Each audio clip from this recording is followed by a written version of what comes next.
समाचार शहर में गर्मी प्रकोप વધવાની સંભાવના એએમસીએ શહેરમાં 45 હોટસ્પોટ જાહેર કર્યા છે। આગામી 3 દિવસ માટે જાહેર કરાયા છે લોકેશન। શહેરમાં ગરમીનો પારો 44 ડિગ્રી પહોંચવાનું અનુમાન છે।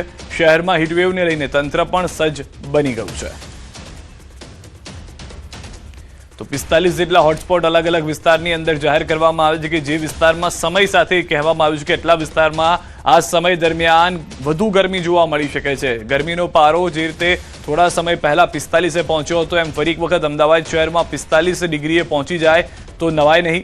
એએમસીએ તમામ વિસ્તારના કયા વિસ્તારોમાં કેટલી સમયની દરમિયાન કેટલી ગરમી જોવા મળી શકે છે તેને લઈને આ જાહેરાત કરી હોવાની જાણકારી છે। તો ગરમી અંગે હવામાન વિભાગની પણ મોટી આગાહી છે। 2 દિવસ બાદ રાજ્યમાં ભીષણ ગરમી 9 મેથી ફરી ગરમીનો રાઉન્ડ આવશે। કચ્છ, દ્વારકા અને રાજકોટમાં ગરમીનું યલો એલર્ટ અપાયું છે। 10 મેથી રાજ્યમાં ગરમીનો પ્રકોપ વધશે। 10 તારીખે કચ્છ, બનાસકાંઠા, સુરેન્દ્રનગર, દ્વારકા, પોરબંદર, રાજકોટ, અમરેલી, ગીર સોમનાથ, વડોદરા, સુરતમાં હીટવેવ। આ ઉપરાંત 11-12 મે બનાસકાંઠા, સુરેન્દ્રનગર, દ્વારકા, પોરબંદર, રાજકોટ, અમરેલી, ગીર સોમનાથ, અમદાવાદ, સુરત, વડોદરામાં હીટવેવ સાથે ઉષ્ણ લહેરની આગાહી કરાઈ છે।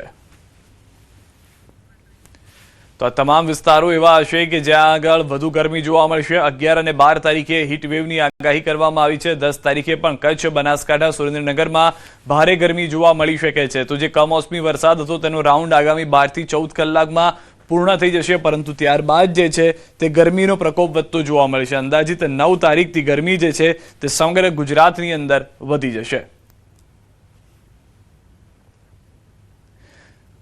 તો 2 દિવસ બાદ રાજ્યમાં ગરમીનો જે પ્રકોપ છે તે વધવાનો છે। સૌથી વધારે મહત્વની વાત અમદાવાદ સહિતના આસપાસના તમામ વિસ્તારો છે। ઉત્તર ગુજરાતમાં પણ ગરમી જોવા મળશે।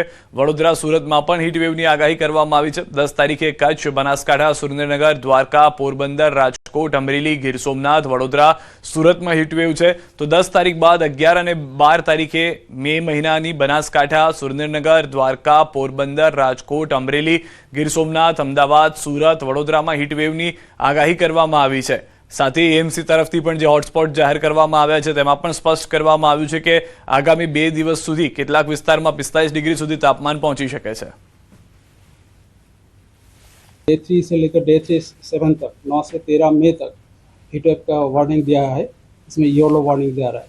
9 तारीख को हम सौराष्ट्र कच्छ में दे रहा है और 10 से लेकर 13 तक हम गुजरात रीजन और सौराष्ट्र कच्छ दोनों रीजन में हम दे रहा है। 9 तारीख को जो डिस्ट्रिक्ट हम हीटवेव में रख रहे हैं कच्छ, देवभूमि, द्वारका और राजकोट के लिए दिया गया है। आगे फिर 10 से लेकर 13 तक दोनों क्षेत्रों में हीटवेव का वार्निंग दिया गया है येलो वार्निंग के साथ।